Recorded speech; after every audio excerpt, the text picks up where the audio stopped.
Hello, hello. Petit problème technique aujourd'hui. C'est la loi des séries. Ça fait 2 mois, un peu plus de 2 mois. Ça fait 2 mois et demi que je suis parti. J'ai pas eu un seul problème avec le fourgon. Avec quelques accessoires, oui, à savoir mon convertisseur qui a cramé. Donc ça, c'était quand même embêtant parce que j'aurais pu mettre le feu au fourgon. Mais bref, ça s'est bien passé.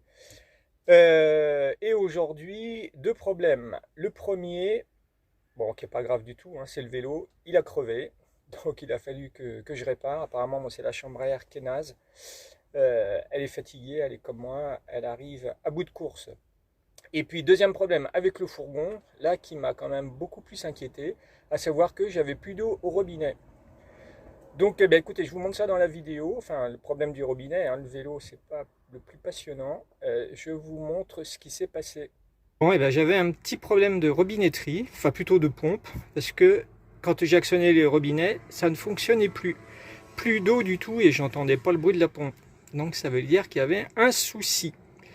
Donc j'ai commencé par regarder les fusibles. Donc moi, les fusibles sont dans ce boîtier là. Je sais pas si on voit très bien. Vous voyez, on les aperçoit.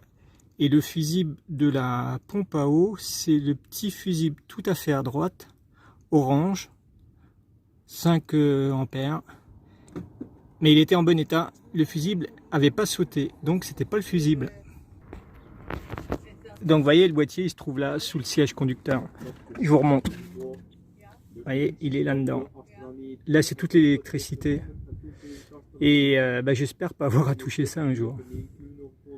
Donc de ce fait là, je suis allé voir au niveau de la pompe, à savoir dans le réservoir. Je vais vous y emmener et vous allez comprendre ce qui s'est passé. Voilà, c'est là-dedans que ça se passe. Bon, tout mon bazar, une fois de plus. Mais tout ça c'est indispensable.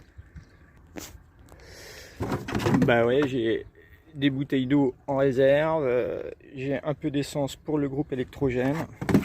Ça c'est mon bidon vide d'AdBlue que je garde précieusement pour pouvoir le remplir.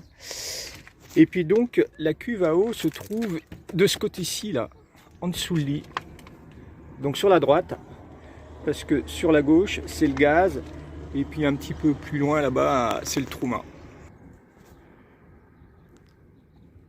Donc c'est là que ça se passe. Ici il y a une trappe dans laquelle il y a la cuve.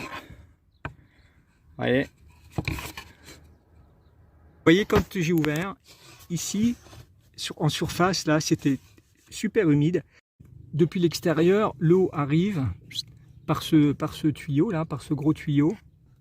Toc, et ça vient dans le réservoir. Et les tuyaux bleus, c'est l'eau qui amène l'eau au robinet. Les tuyaux qui amènent l'eau au robinet plutôt. Ce gros bouchon rouge, je vais l'enlever, vous allez voir.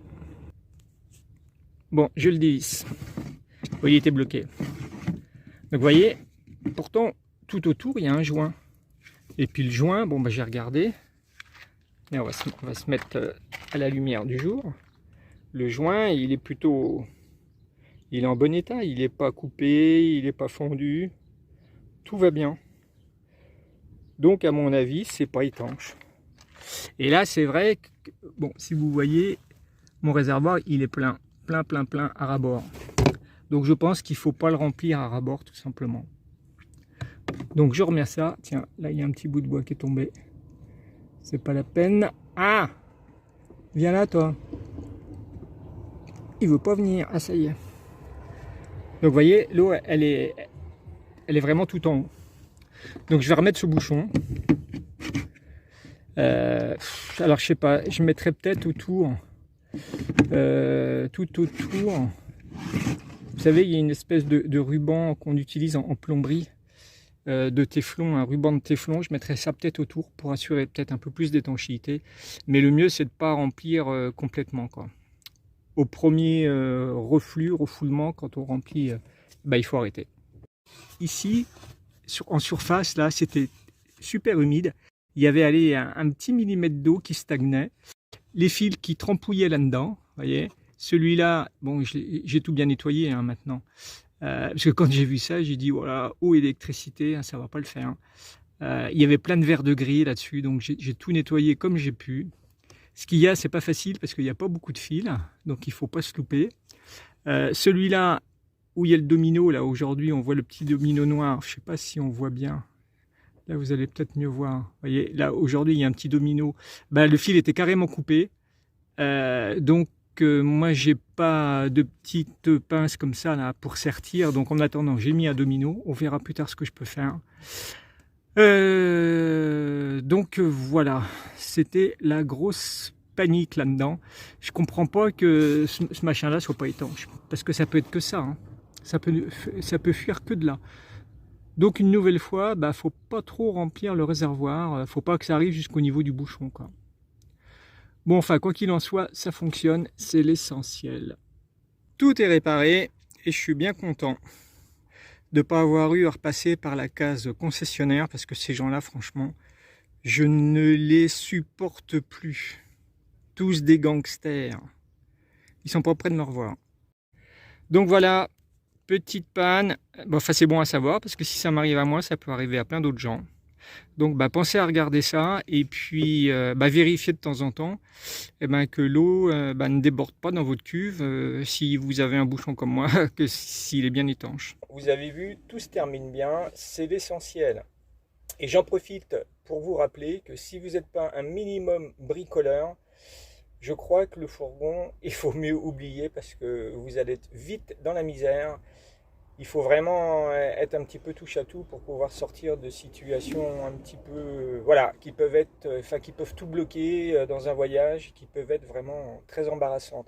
Parce que ici, trouver un réparateur pour cette histoire de pompe à eau, c'est pas forcément simple. Et puis, vous perdez tout votre temps, alors que moi, bon, ça m'a pris, allez, une petite demi-heure, enfin une bonne demi-heure, le temps de trouver, de regarder, enfin de réparer, enfin voilà. Donc, amis bricoleurs, bienvenue au fourgon et puis je vous dis moi à très vite pour la suite des aventures bien sûr.